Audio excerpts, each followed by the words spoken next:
Tomorrow, a Las Cruces judge will decide whether former police officer Brad Lunsford will get a new trial. Tonight, both his family and the victims' loved ones are speaking out, sharing very different perspectives ahead of that hearing. KFOX 14 News at 9, Selena Madrid live in the studio tonight with this exclusive preview. Selena. Well, it's been more than 2 years since this deadly encounter between former Las Cruces police officer Brad Lunsford and 36-year-old Presley Eze. So Lunsford was already convicted of manslaughter, and tomorrow a judge will decide if he'll get another trial. I sat down with his wife, Lacey, and why she says this case has been a tragedy all around. Take a look. To see his name dragged through the mud and be called racist. He was a good cop. He is a good man. Tomorrow, a judge will decide if former Las Cruces police officer Brad Lunsford gets a new trial. Some background: back in 2022, an encounter with 36-year-old Presley Eze turned deadly. Officers struggled to get him out of a vehicle, and a fight broke out. Lunsford's partner, Officer Arbogast, was injured, and the defense argues Eze grabbed his taser. That's when Lunsford fired, shooting Eze in the back of the head. But the Eze's family attorney disputes that, saying there was no proof at trial that Eze ever took a taser. Eze lost his life that day, and a jury later found Lunsford guilty of involuntary manslaughter. This is a tragedy.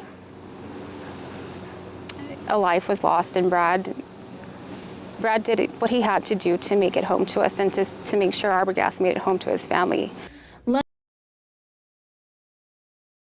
When Judge Jim Foy granted his release. Since then, he's been at home with his family. Lacey says he's not just an officer, he's a husband, a father of 2, and a family man. Last time he was locked up for 5 weeks, and it devastated us.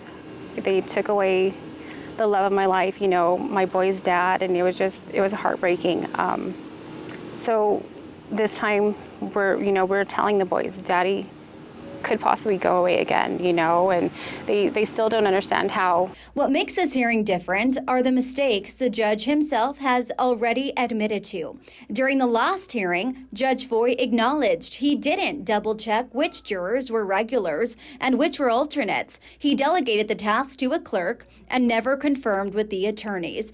In his words, quote, "I made assumptions I shouldn't have made." It'd be lovely if it was just dismissed and we could go back to our happy life. But right now our best hope is to get a new and fair trial, you know, so we don't have jury members that are biased, that are anti-police, that we are allowed to present important information.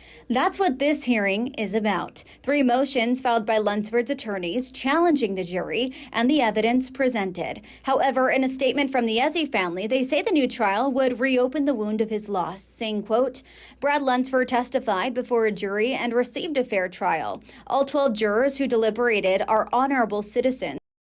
Cruces. The jury deliberated and convicted Brad Lunsford of voluntary manslaughter. His claim that his attorney failed to adequately represent him does not change the truth that the jury told. Brad Lunsford's killing of Presley Eze was unjustified. End quote. As the Lunsford family prepares for court, they're also leaning on a community they say has stood with them through it all. You know, our Blue family, our department, and DASO, and everyone around here, they have been just amazing.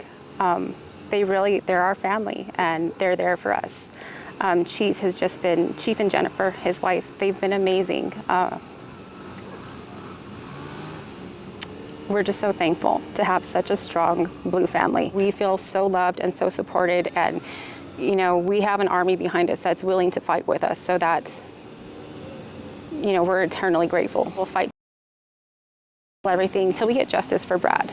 Back in March, the courtroom was packed with people showing their support for Brad. Lacey believes tomorrow morning will be no different. She says she wants people to turn out, but to do it the right way. So we're asking people to come out on Friday at 10 a.m. at the district courthouse to come out and support us, but we need to do it peacefully.